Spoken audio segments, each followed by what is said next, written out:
video last time, that's what we ended on. So we're gonna go over the answers, and then we're gonna do a few more things and wrap it up. So, does anyone have do you want to get all the answers for the How Nagasaki Became a Target video? Raise your hand if you do. Okay, so we got one. We got one. Great, that's great. So, talk in your pods about what you didn't get, and then we'll come together and go over the answers. Only got 5.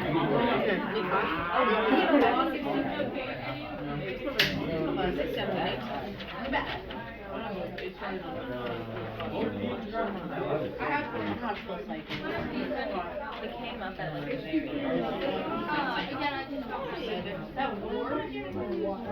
What's that say, Corca?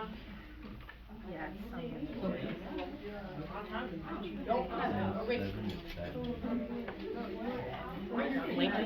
blanket authorization. Yes, that's what it's. Blanket, that's a weird word. Lincoln's a weird word. No, blanket authorization. Blanket is something you cover yourself with. Yeah, what's blanket authorization? Okay, everybody, I need your eyes and ears. That covers a lot of Okay, so can I have a brave volunteer to tell me the answer to number 4?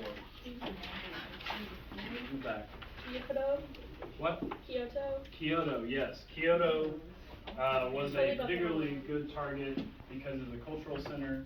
It had a great psychological impact on the Japanese population. And if you remember from the video, it got removed from the list because one of the guys making the decision had his honeymoon there. Number 5, do we have another volunteer? Right there. 63 million, is that what everyone else got? Yeah. Good. 63 million pamphlets rained down. So, can anyone tell me what those pamphlets were about? Do you remember from the video? Over there. They were like telling them when they're gonna drop the bombs and away. They're giving them a warning beforehand to protect civilians. Number 6, volunteer. Right there. psychological. Psychological warfare. Does anyone got any idea what that means? Right there. Mental warfare. Mental warfare, yes. So like you're trying to make them feel down like mentally, right? You're trying to not hurt them physically, but hurt them on an emotional and in this case a psychological level. Number 7, any volunteers? Hiroshima. No, it's not the correct answer. Right back there. That man. No. So this one was, I will admit, this one was a little bit more difficult than the other ones because it didn't outright say it in the documentary. But the answer should be Kokura, so it's Kokura, right? And Charles Sweeney flew over the city. It was really cloudy, and industries ran extra hard that day, so the pollution would cloud up the skies. So he abandoned his attempt, and that's when they chose Nagasaki. Number 8, Harry Truman. Blanket authorization. Does anyone have any idea what blanket authorization is? It's actually a really simple concept. No? So blanket authorization is saying giving a very general authorization, right? So like when Truman gave blanket authorization, he said, to make sure the Japanese surrender, you guys can nuke me. He didn't say how many times it would happen. He didn't give approval, once or twice or how many other times. He's just like, you guys can do this until they surrender. Right, so it's general, it's a blanket, Finally, actually, number 9. Any volunteers? War. Yes, there's a little bit more onto that one. I probably should have made the. It is war of attrition.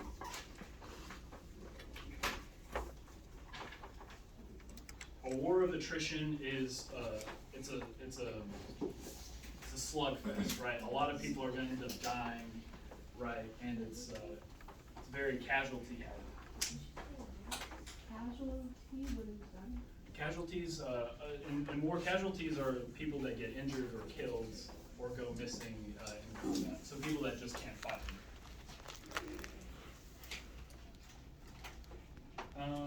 Number 10, about the invasion of Kyushu. Go over there. Yep.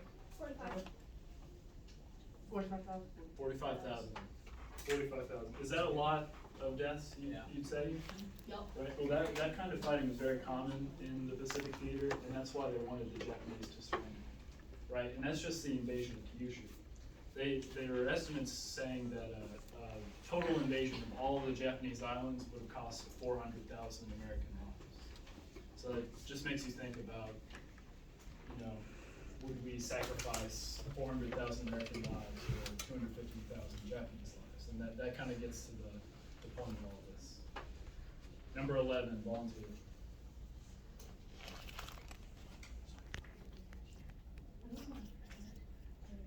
Right there.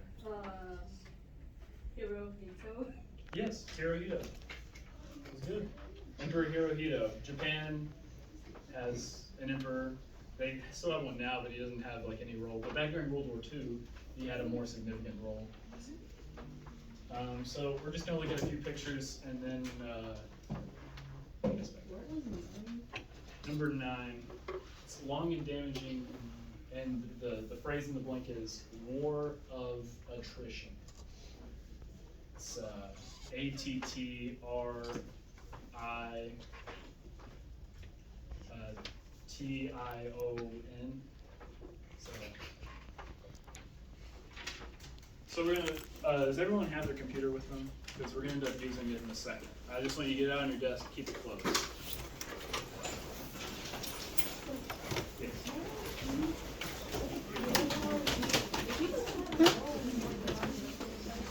What is his son? Remember this thing that and he was Email to read. his son may have stepped down, so it's probably his like grandson or something at the moment, but his son Akihito was in.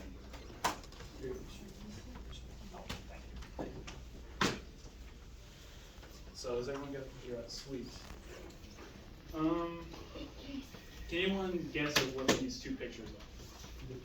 Before and after the. Before and after. Like the bombers. This one is Hiroshima, so that's a lucky guess. You had a 50-50 shot. So I'll tell you a few details about this that make it a little more interesting. The target for Hiroshima was this bridge, and they're going to get rid of it. And they ended up being like 500 yards off or something like that, and it lands over here. Doesn't really make much of a difference whenever the bomb annihilates absolutely everything around it, because as you can see, there's not much left standing. But it's kind of sad if you look at that, because these are all businesses, these are banks, some of these are houses, this is a residential area, and it's gone, absolutely gone. So you have to kind of take the horror of it into consideration, right? Because you guys did the unit about, or you guys did the lesson about the drone strike and collateral damage, right? The drone strikes can be a lot more targeted and maybe only take out a few people. This took out tens of thousands of people. Some estimates in the hundreds of thousands total. So you just have to consider that. These are nuclear shadows. What does that look like? What? Person's body. It looks like a person's body, but there's an important distinction. These are well, I guess they are probably dead now because this is 80 years ago, right? But a person, right, would have been sitting on those stairs, and when the flash came, right, their body absorbed all the radiation and the heat, and that's what the stairs looked like before the flash. All of this is kind of bleached a little bit, and it's a different color because it absorbed all that radiation and heat. So like, these people are just looking up at the sky and they see a parachute come down with a bomb on it, and then flash of nothing, bright lights, they probably go blind, and that's what's left. This person on these stairs, I know for a fact, is like around here, and the bomb goes off around here, instantly vaporized, just gone. There's nothing left of them, except for this picture of where they sat. But on a less grim note, nuclear shadows can happen with inanimate objects too, right? Like that little valve sitting over there with the wheel on it, right? There's an imprint on I guess it's some sheet metal beside it, and that's where it absorbed the radiation. So this is where you guys get on your computers. Mr. Reed, they have access to this, right? Yeah, view, access, so they'll be able to click on the link. Okay.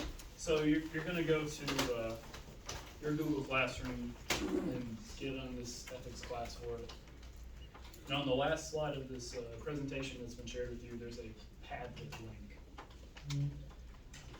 Now when you get on Padlet, it's not gonna show a lot, but on the bottom right corner, there's gonna be a little plus.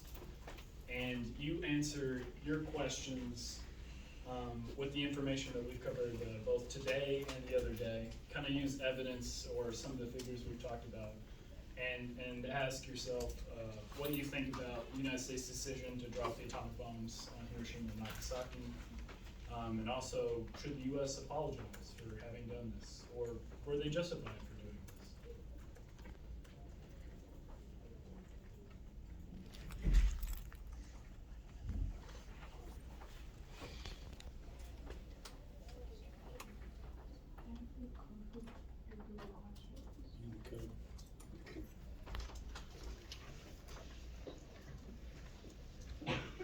These Padlet notes are anonymous, so you don't have to write your name on it, right, unless you want people to know that you wrote it.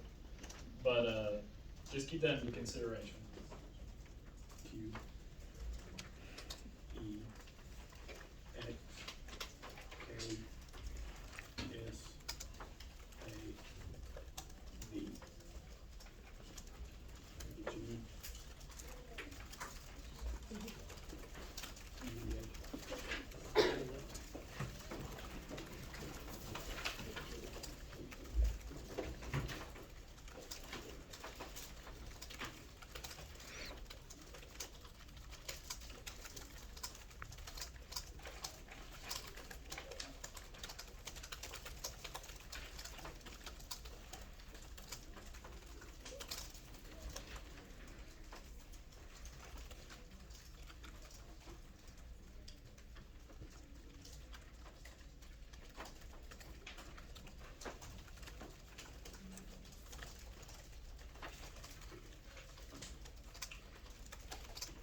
I've seen some of these replies, and they're getting a little bit longer, but we try to make them not just one sentence, maybe a good 2, 3, 4, 5 sentences, if you can, or just make it meatier based upon evidence. I think we can all agree that war is bad, or certain things are unnecessary, but backing up with your reasoning is partially why you took this class and you would take other social studies classes.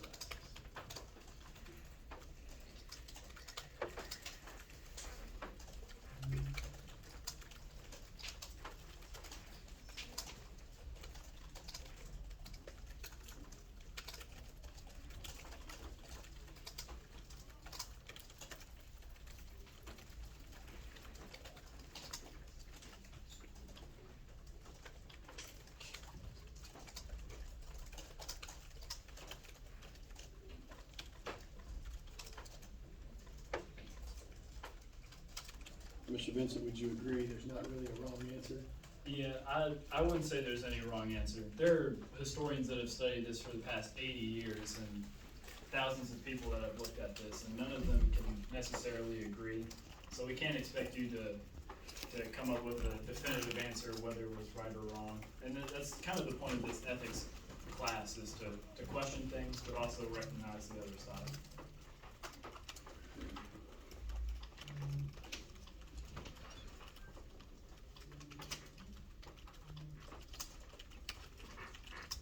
And I will say, in some of the things that I'm reading, there is a slight misconception. The war was not over yet. Unless you're meaning that the Japanese didn't really have a way to sustain themselves and continue fighting, but the Japanese wouldn't surrender until like September 2nd, so that's a little less than a full month away. But these two atomic bombings and the invasion of the Soviet Union, which was talked about in the video, really helped speed up the Japanese surrender.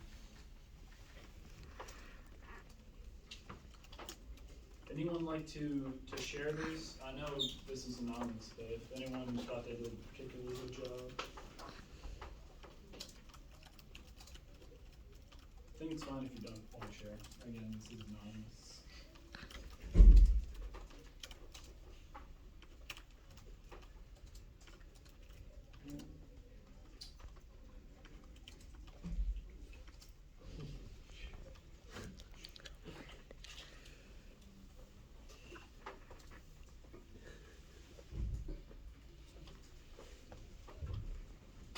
Like, weren't they going to die if they didn't drop that bomb, like, 200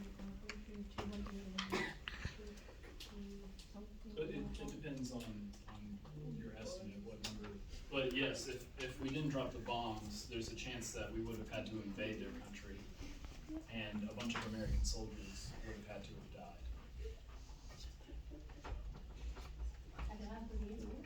It just depends on what she's out of it. But I think that's a really good question and a really good thing to point out. Let's see, I'm gonna read some of them. It was justified, and the U.S. shouldn't have to apologize, because if they didn't drop these bombs, Japan wouldn't have surrendered and would have led to a lot more people who would have died. So that is something to take into consideration.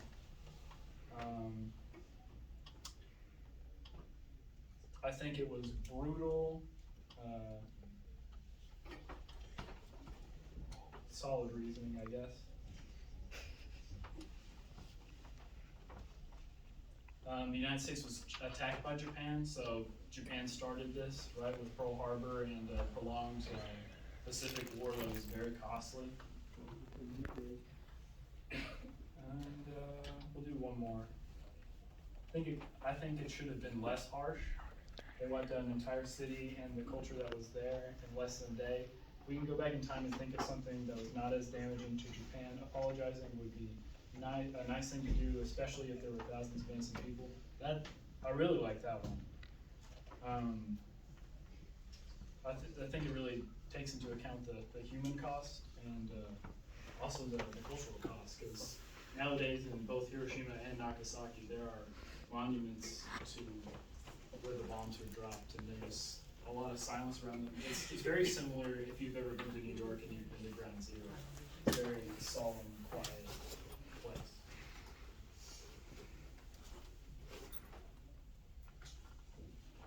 I think this was a pretty fruitful discussion. Does anyone have any questions?